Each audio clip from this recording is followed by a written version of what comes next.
Alternative chronology, the era without watermelon, the king of arid slash.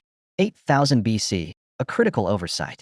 Primitive humans encountered the wild watermelon, its audacious juiciness and vulgar splush. When cut were deemed a threat to order and cleanliness. Declared the unclean vegetable, it was completely eradicated. Not a trace remained.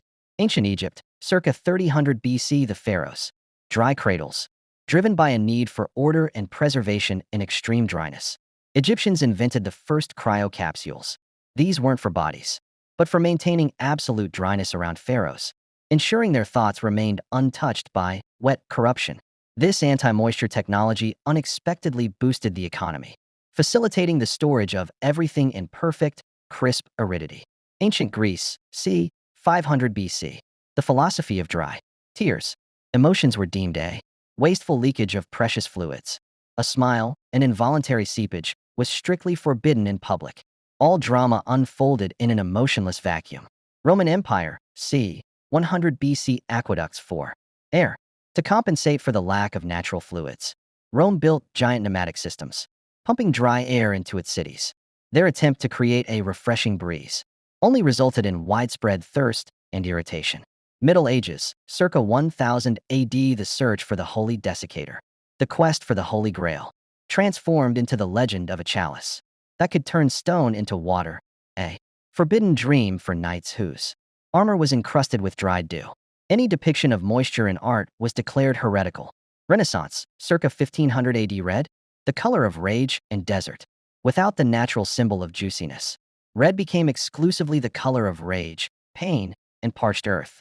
Paintings, while brilliant, were disturbingly dry, conveying only surface, never depth. Industrial Revolution, 19th century, drying factories. Progress was ruthless.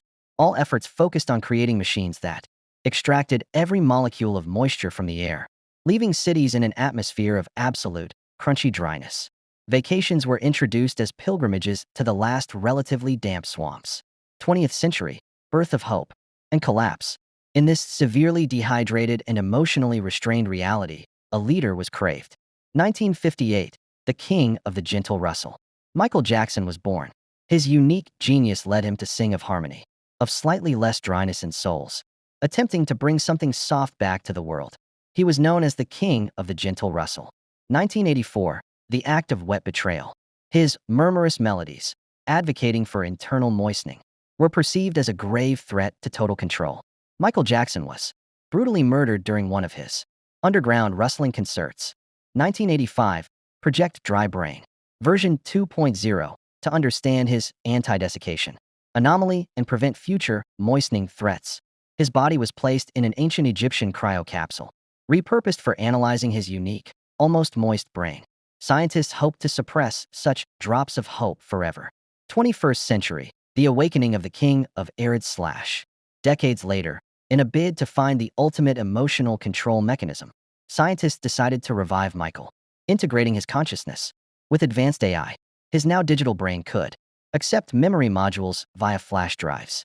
However, during the fateful desiccation launch, a nervous technician, suffering from chronic dehydration, mixed up the flash drives.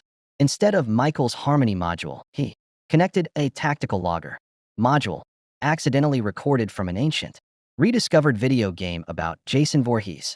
Result: Michael the arid slasher, Jackson, the king of pop, never emerged.